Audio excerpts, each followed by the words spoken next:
One of the things that's difficult about Lyme is that it is very flexible and it has a lot of abilities to dodge the body's normal immune system.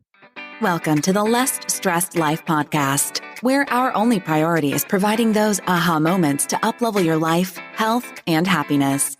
Your host, integrative dietitian nutritionist Krista Bigler, helps health-conscious women reduce the stress and confusion around food, fatigue, digestive, and skin issues at lessstressednutrition.com. Now, on to the show. Okay, today on The Less Stressed Life, I have Dr. David Minkoff, who is a leading physician with 40 plus years of experience, best-selling author, athlete, and devoted family man. I don't know how old he is, but he looks like a young man, even though he's been in medicine for 40 plus years. It's because he founded LifeWorks Wellness Center in 1997 and is now one of the largest alternative medical clinics in the U.S., and BodyHealth in 2000, which is a nutrition company offering a unique range of dietary supplements for public and practitioners. He has a very diverse background as a board-certified pediatrician, a fellow in infectious disease, an ER physician, and as the co-director of a neonatal intensive care unit. He's an expert in pretty much everything, including hormone replacement, functional medicine, chelation, allergy elimination, neural therapy, prolotherapy, ozone therapy, longevity, anti-aging, et cetera, et cetera, et cetera. He's very passionate about fitness, and at the age of 71, there it was, he completed his 43rd full Ironman triathlon, which is a really big deal. You'll have to tell me how many miles that is, and has qualified for the Kona World Championship 8 times. When he's not training, he's devoted to his wife of 50 years, their 3 children and 8 grandchildren, while also writing and researching. So welcome, Dr. David Minkoff. Thank you. I'm so glad to talk to you. Yeah. How many miles is that? Is it 40 that the triathlon, the Ironman is?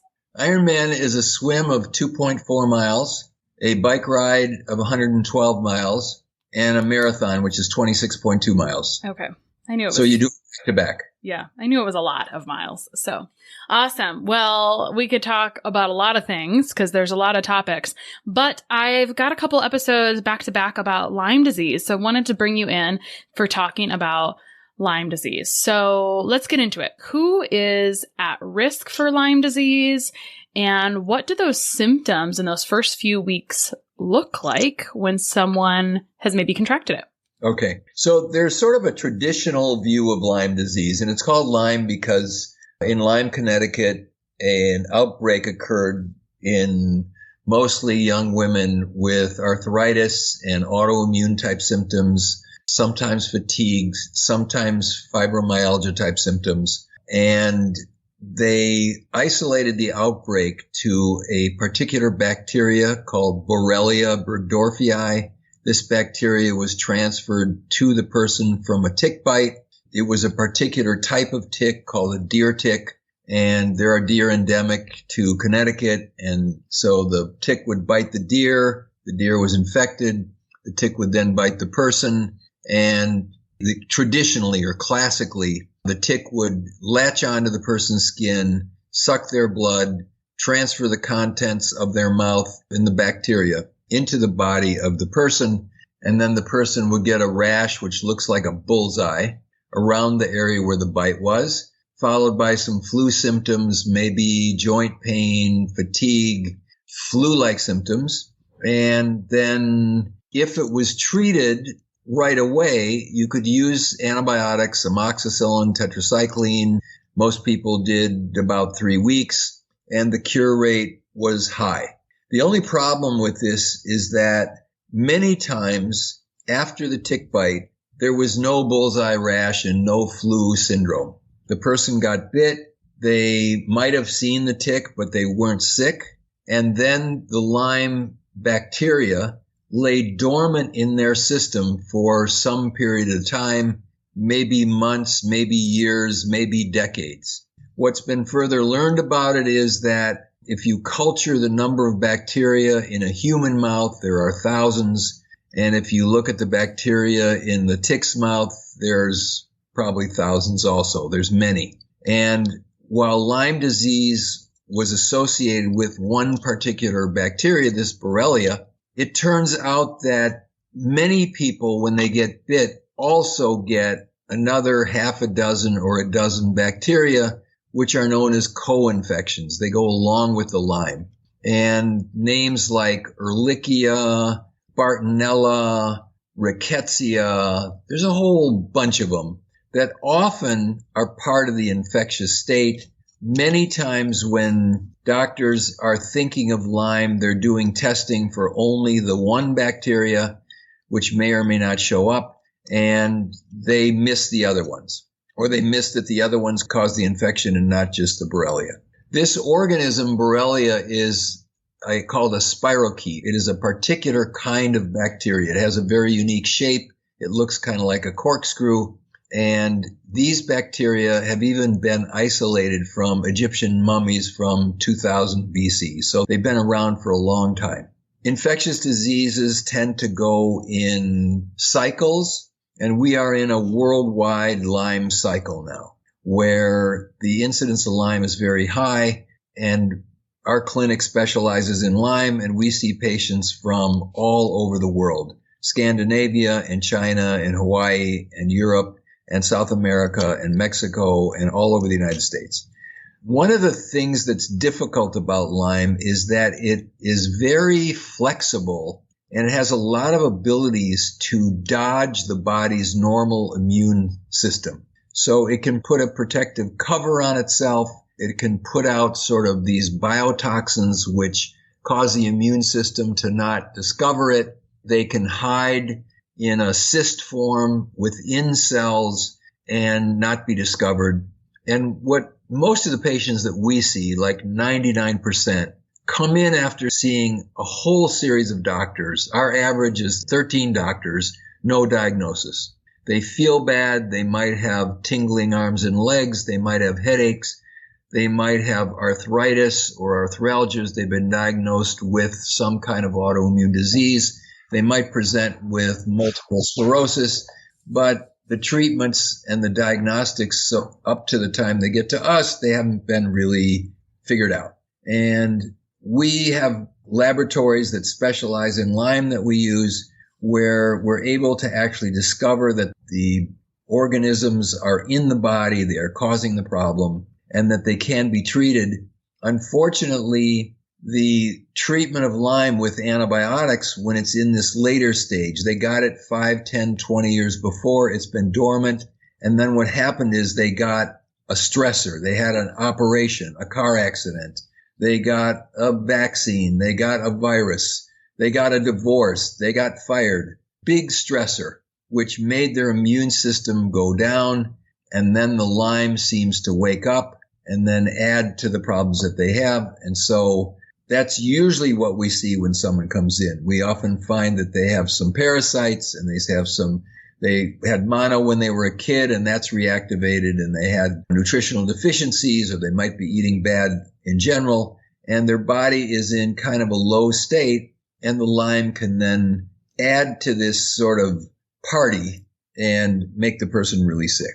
Yeah. Most people, infectious disease doctors that are treating Lyme, are using combinations of antibiotics to treat the person. And you'll see people who have been on antibiotics for years, 2, 3, 4, 5 different antibiotics. If they go off, they get sicker, but even on, they're still sick. And my former career, I was an infectious disease specialist. I was an infection control officer in a big hospital.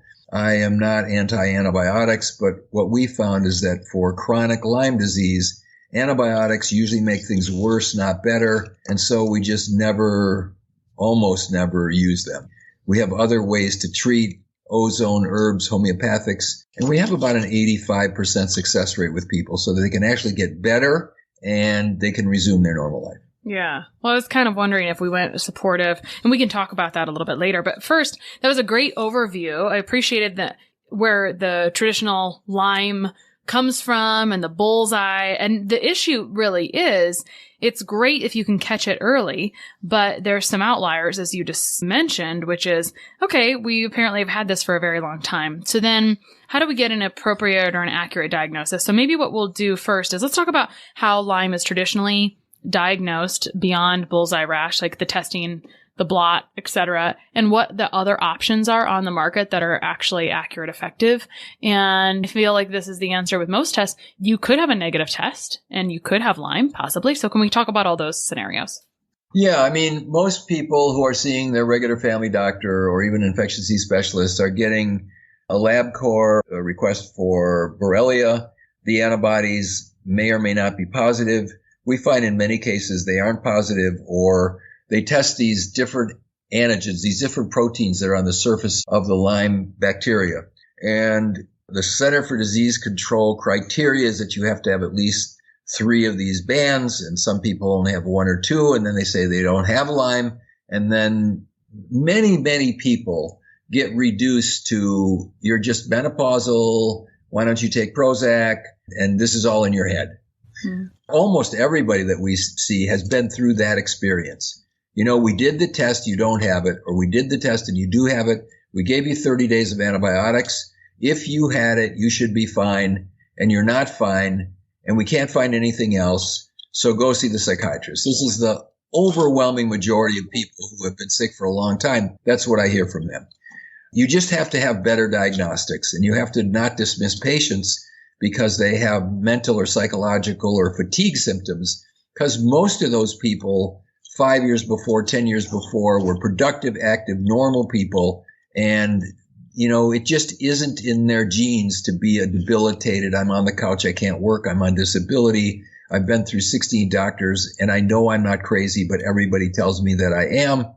And if you send blood to a really good Lyme laboratory, and there's only one that I know of in the United States, it's Frylabs, F-R-Y, they're in Phoenix, so we do that. We also look at their blood. The Lyme bacteria is a spirochete. It has a very particular shape when you look at it. And when I was an infectious disease doctor, a cousin to Lyme is syphilis. Okay, syphilis is also a spirochete. And when I was at University Hospital in San Diego and we had a suspected case of syphilis, this is in the early 80s, we would take a drop of their blood. We would look at it under a dark field microscope. It's a special microscope. You can see the spirochete swimming around. It is diagnostic. So we do that with every patient that we see. We look in their blood and we see, do we see spirochetes? Many times we do. And then if we have a confirmatory test with a Fry test, which not only looks for Lyme, but it looks for the other probably 8 or 10 co-infections, we often see they've got 3 of them or 4 of them or 5 of them. They actually have Lyme and they're treatable, and most people can get better. The problem with the test is it's $2,200. Most insurances won't pay for it. They will pay for the Quest test or the LabCorp test, but they almost never get it right. And so that's a barrier for people. Now they're having to get a diagnosis where they had to take the money out of their pocket to actually find out what they had. And so for a lot of doctors, they won't go there. And for a lot of patients, they don't know about it. That is tough because that is, you know, a pricey test. So the best lab test for Lyme in the US, $2,200. But you're talking about looking at spirochetes in the blood. So are you doing that in clinic as well? I'm doing that in clinic. Yep. So part of my physical exam is I take a drop of blood. I look at their blood. We can project it on a big screen. I can show it to them. You can actually tell a lot. Lyme and other infections can produce these things called biofilms. They're little colonies in the blood where these things live, and they put a little protein around them so they hide, and the immune system doesn't see them. But you can see the biofilms on the blood. You can see the spirochetes on the blood, and you can see other bacteria on the blood. This isn't a sort of well-known or well-accepted thing, but honestly, I learned this at a premier university infectious disease program that I was a student in. And so I think it's just kind of neglect on the part of the medical community to not look at these things because they are visible. It's very simple. It takes 5 minutes and people can look at it and they're like, holy smokes. And one of the most amazing things that I find is that I put their blood up on the screen and I have them look at it and I say, look, here's a normal. And I have a picture of a normal sitting on the table in a notebook. I say, here's yours. Now these cells are all clumped up and there's biofilms. And look, there's a spirochete. You can see him. He's swimming by. And they look at me and I said, you can't make this up. This proves that you're not crazy. that you actually have a physical, medical, infectious illness. And the result of the illness is the symptoms that you have. And if we can handle the illness, the symptoms will get better and you'll get better and you can go back to your normal life. It takes some months, but it can be done. So do you sometimes treat based on that blood analysis in your office, or do you always send out for the other test as well? Well, sometimes it's an affordability issue. Mm-hmm. So I say, look, I see spirochetes here. We do some energetic testing where I can find Lyme on an autonomic response testing. It's sort of a biofeedback technique, muscle technique. And I find that if I get it on the muscle test and I get it on the dark field, there's a 99% chance that the blood test is going to be positive. And I will tell people, look, if you have lots of money and you want to see this or prove to your family or your doctor or whoever that you actually have this and you can afford the $2,200, let's do it. But if you can't, I have enough information here to treat you based on my exam and the microscopic view of things that we can get by with that. For people, it's an expensive disease. They're going to get a couple of months of IV, different kinds of nutritional products to get them better. And I'd rather spend their money on the treatment than on the diagnostics if that's the limiting factor. Yeah, that's true. Okay, so we've got spirochetes is the Borrelia, and you mentioned the co-infections, Ehrlichia, Bartonella, Rickettsia. So how do you kind of navigate co-infections? Does it even matter? And do you just treat as if they're all there? Does it matter? It doesn't matter. Yeah. It actually doesn't matter. Because the treatment we're doing is, if you just sort of imagine, let's say within a person's body, they got 1,000 immune fighters. And those fighters have to defend the whole body no matter what's going on. And so you get a person in, and let's say they have a root canal that's abscessed that they don't know about. Now, there's a lot of fighters that are going to be around that infection because that root canal's in their mouth. It's close to their brain. The stuff could leak out. They could get meningitis or encephalitis. So let's say 500 of those guys are sitting in the jawbone protecting the body from the infection leaking out. Now, they've got a parasite in their intestine, and it's causing problems, and they got some bad bacteria. And they're eating a crappy diet, and they got a leaky gut, and they got inflammatory markers in their gut, and they had mono when they were 15, but now when we look at them, we see the mono's reactivated. And so now we've got a whole pile of stuff that we're dealing with. And you can't just treat the Lyme, and that's partly why antibiotics alone don't work, because the other stuff is still going on. So if I can get rid of the parasites and the Epstein-Barr virus and handle the dental things so that there's no infection in there, now I've recaptured a lot of my immune fighters so that they could go after this infection. And then if I add things which will boost their immunity and target the bacteria, so we can use homeopathics to target the particular bacteria that we see. There's some herbal mixtures that are really good and they will kill these bacteria. And they don't really have side effects. They're not drugs. And we use a lot of ozone. Ozone is oxygen to the third power. It will kill every one of the Lyme bacteria. It will dissolve the biofilm. So you strip off the coating that they have where now they're not protected. And when a molecule of ozone, which is 3 oxygens together, hits the bacteria, any of them, it will kill them. Mm-hmm. And then you can get people who will start to get better. And their head will clear, and their sleep will improve, and their pain will go away, and they will go right side up. I saw a woman today. She lives in Long Island. She has a gardening business, and she is in the dirt a lot, and the ticks that spread Lyme are endemic in her area, and there's deer everywhere, and she has been sick for 11 years. She's seen 14 doctors. She was a wreck. She has been here for about 3 months, and today was her last visit. And she's smiling, and she has no pain, and she feels great, and she's going home, and she's going to be fine because we handled all the stuff that was going on in her body so that her immune system could then get relieved from the other things, kill the Lyme, and really get her life back. Yeah. Well, I want to talk more about the treatments and that really supportive approach. And the answer to this is probably no, but back to co-infections for a moment. I know it doesn't matter if we test them. Did the symptoms change with the co-infections? Because that's some of the hubbub as well, is that maybe the symptoms are going to be a little different depending on co-infections. Now, we talked about the symptoms looking like tingling arms, maybe arthritis, maybe headaches, maybe MS. Is there anything else we're missing on that list that you think we should add?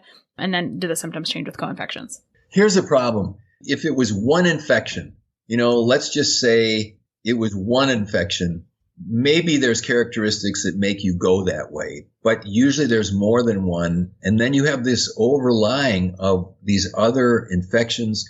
And then I didn't even really mention environmental toxin load. Like some people have lots of lead or arsenic or cadmium, high levels in their body. These are biotoxins. Some people have mold exposures, so they have mold toxins in their body. And then you get another set. So it's usually a combination of things where fatigue, headache, neuropathy, GI problems, can't think, can't remember, can't sleep, no energy. It's usually some combination of these, or the person has been diagnosed by a rheumatologist with lupus or MS or rheumatoid arthritis or Sjogren's. They have an autoimmune presentation, and almost all of those have Lyme. And it's never seriously looked for by rheumatologists. All the treatments are suppress the immune system. They do use hydroxychloroquine, which is an antiparasitic, and some people get relief from that. And that's actually probably a good, I think I'm okay with that. The Babesia is a parasite, and probably the hydroxychloroquine would kill Babesia. So if that's one of the infections that they have and they're on Plaquenil, it might actually help them. Mm-hmm. But usually it's therapies which are anti-inflammatories or steroids or all these new biologicals, Enbrel, Humira, where you basically turn the whole cytokine immune system off.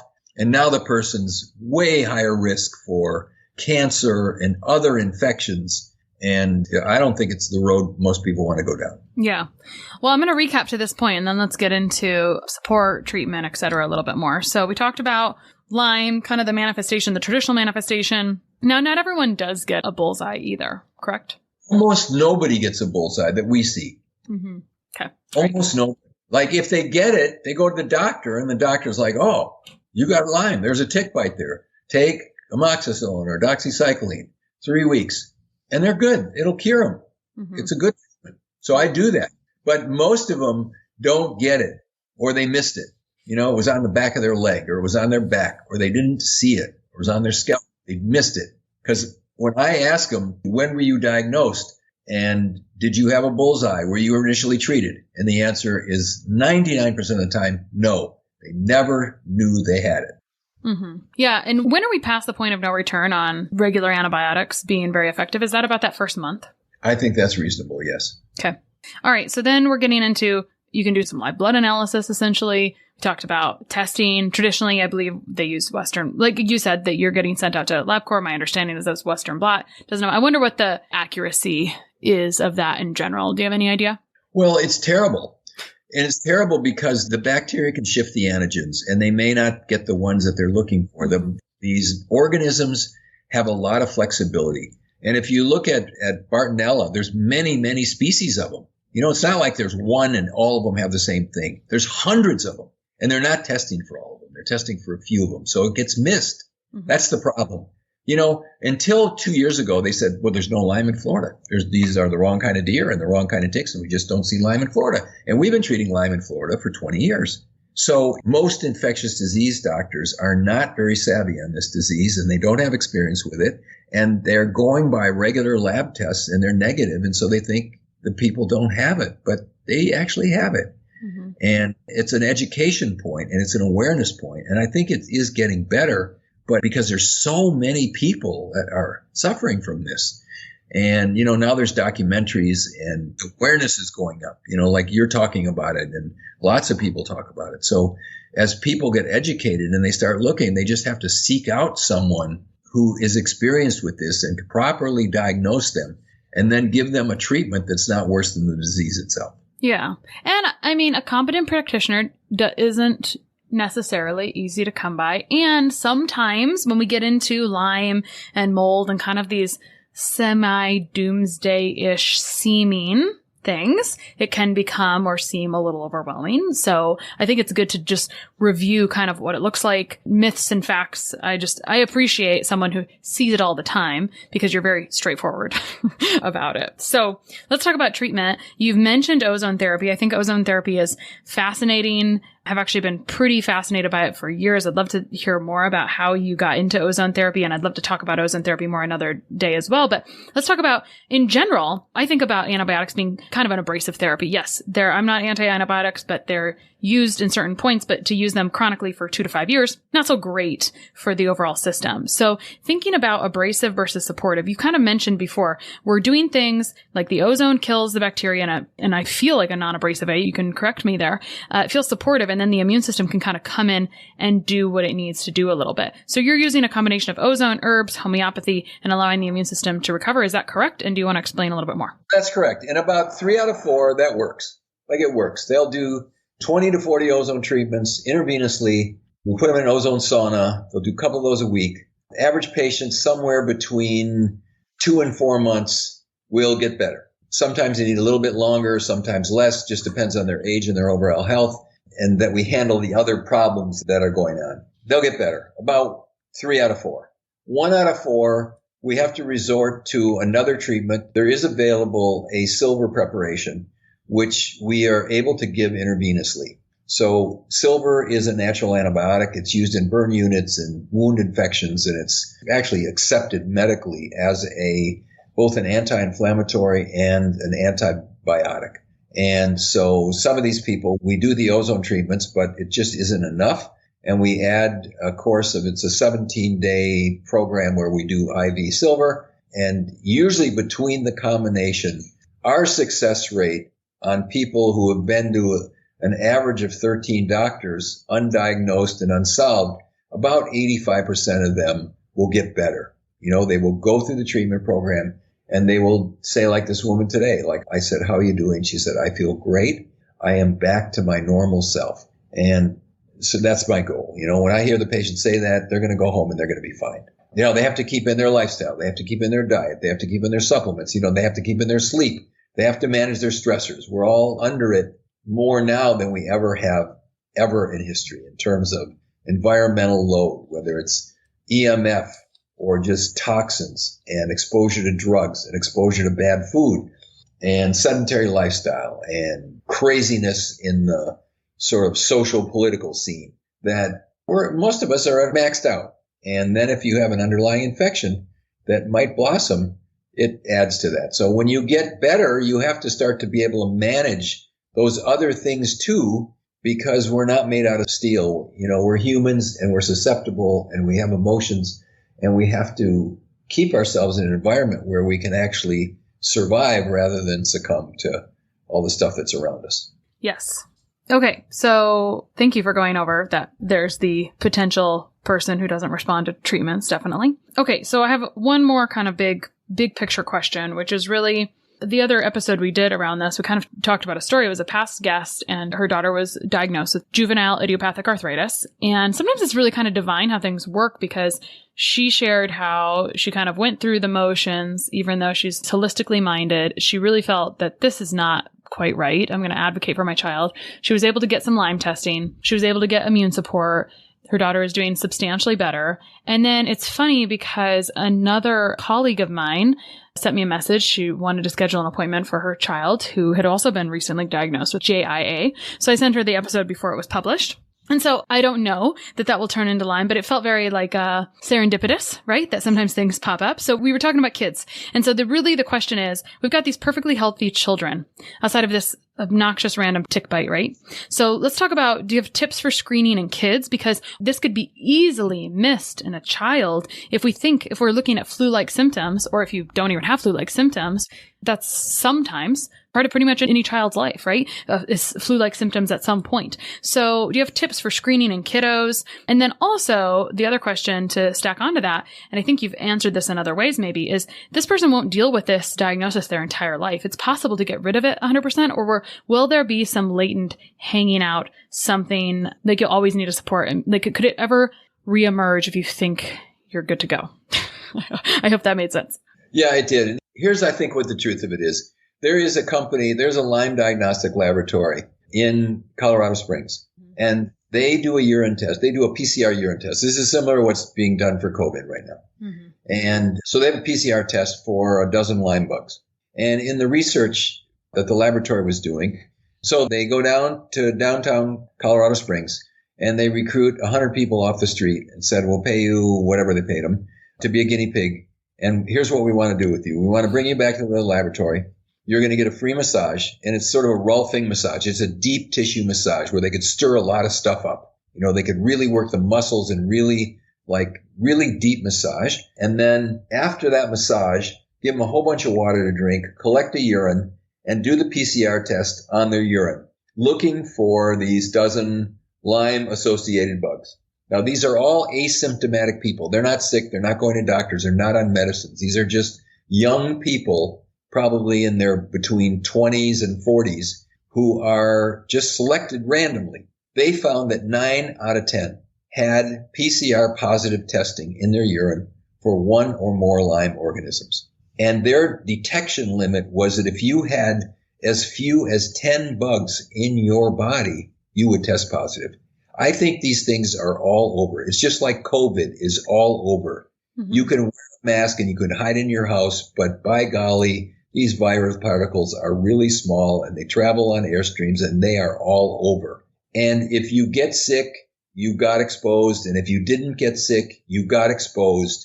But they are all over and they are in us. And I think you can't sort of hide from this stuff, that many of us have had the bites, because we find there's also evidence that mosquitoes can transfer it. It's an biting insect. And who hasn't had 1,000 mosquito bites in their life? If you live in Florida, you have for sure. And so I think they're around. And I think, I don't know if you're familiar with this, but in the late 1800s, the prominent microbiologist in Paris was Louis Pasteur. Mm-hmm. And he was a professor of microbiology, and his theory of disease is that the bug was the thing to be feared, and that the bug, if it got you, would kill you. Mm. There was another little-known microbiologist at a smaller university with no status named Béchamp. And Béchamp had another theory, that it was the host that made the difference. Like when strep goes through a school classroom, not everybody gets it. Maybe 30% get it. 70% don't get it. Why didn't the ones not get it? They were exposed. You can oftentimes even culture it, and if you do cultures of their nasopharynx, you can find that the bug is there, but they're not sick. So this argument raged then, and Louis Pasteur won, that it was the bacillus that was the thing, it wasn't the host. The story goes that on Pasteur's deathbed, he was feeling super guilty. And his last dying words was, somebody send a message to Béchamp and tell him he was right. It's the host. Now, because infectious disease has been my career, what I've learned is that if you are walking in the woods in San Diego County and there is plague in the rodents there, in the fleas, and you get bit, by golly, that's the bug. Even good, healthy hosts have a high chance of going down. With Lyme, it's probably mostly the host and not the bug, because these bugs are not invasive.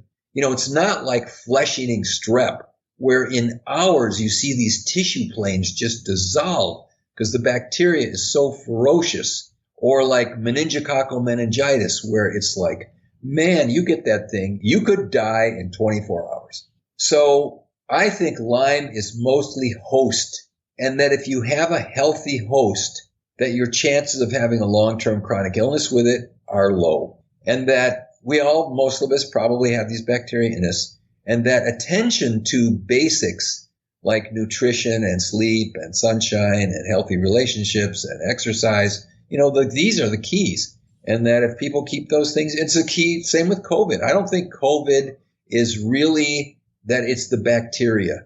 It's the host. And these people that are dying, which is horrible, but, they have no vitamin D and they're eating nursing home food and they don't get any sunshine and they have 12 pharmaceuticals that they're on.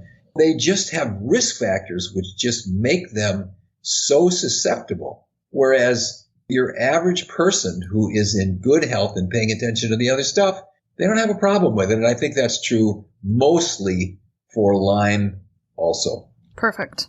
And I think usually the answers always overlap into some other area for sure. So, Dr. Minkoff, one of your secrets behind looking so young is your exercise and your training. And through this, you've developed quite a line of products.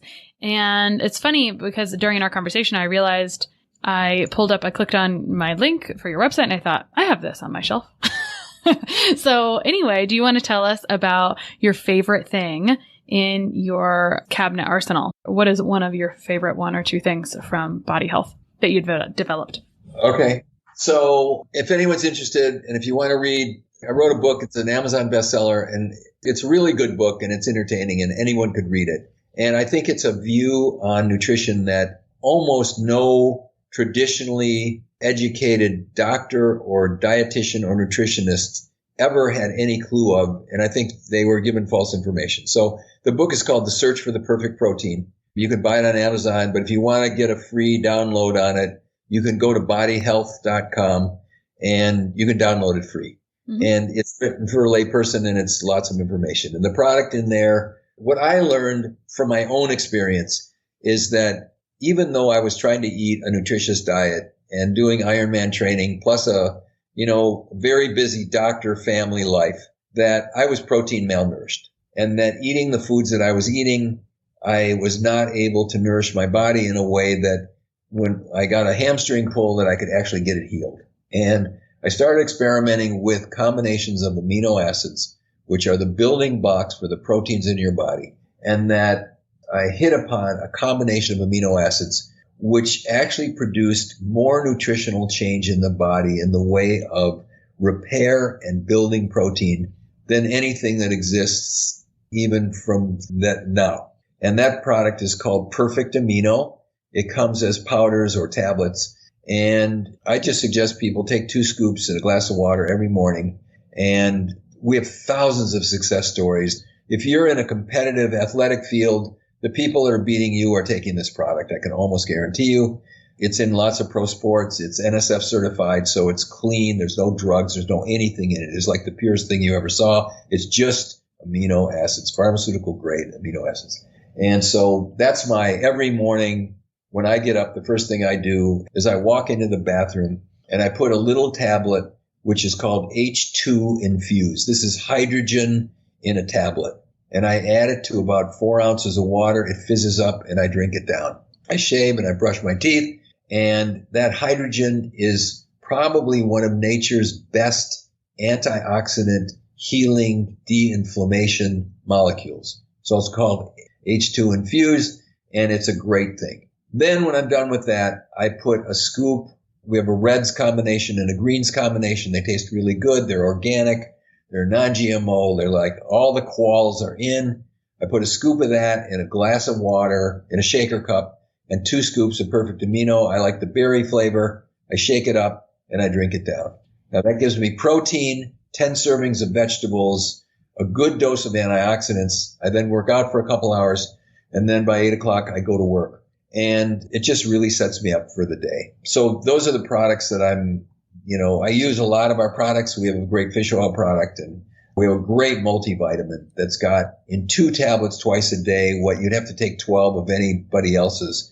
Again, it's in a base of 16 whole food organic fruits and vegetables with added things so that there's, extra vitamin C and zinc and selenium and CoQ10 and activated folate. It's just a great multi. So if you're looking for supplements, these products are great. They're guaranteed. If you don't like them, you can send them back and get a refund first 90 days. So those are the ones I'm excited about. And then one other thing, probably a lot of your listeners are like me. You're on the go. You need handy, quick food that isn't toxic. And we make some nutrition bars that are absolutely the best in the world. There is a chocolate brownie and there is a blondie. And by golly, these things are the best combination of chewiness and crunch and taste that you'll ever taste. I guarantee you. So if you like to, it's mid-morning and you're hungry and you need something or you missed lunch and you need something, eat one of these bars from BodyHealth. They're fantastic. So cool. You're good at your own ads. I like it. It's impressive. So I actually have the Perfect Amino on the shelf. So Dr. Minkoff, thanks for coming on and being cut and dry and straightforward about Lyme disease. I think sometimes we need that in a world that makes it look like it's really I actually like to oversimplify things, and I think you did that well in a potentially very complicated topic. So I appreciate you coming on. I hope we can talk about ozone soon. Sounds good. Thank you. Enjoyed it, and look forward to talking to you in the future. Thanks. One of the best gifts you could give us at the Less Stress Life is your feedback. We are paid in podcast reviews. If you enjoyed this or any other episode, please leave us a review. In the iTunes store or from your podcast app, just search for Less Stress Life as if you're not already subscribed. Click on the banana face image, scroll to the bottom where it shows the text of other reviews, and write a review. While you're there, hey, make sure you hit subscribe. For Android or Stitcher users, you gotta go to the desktop site and search for Less Stress Life and then scroll down to leave a review. Stitcher doesn't load Apple reviews on their site, so if you want, you can leave a review in both places. Your feedback means a lot to the success of the show. Thanks so much for taking the time to do that. You rock.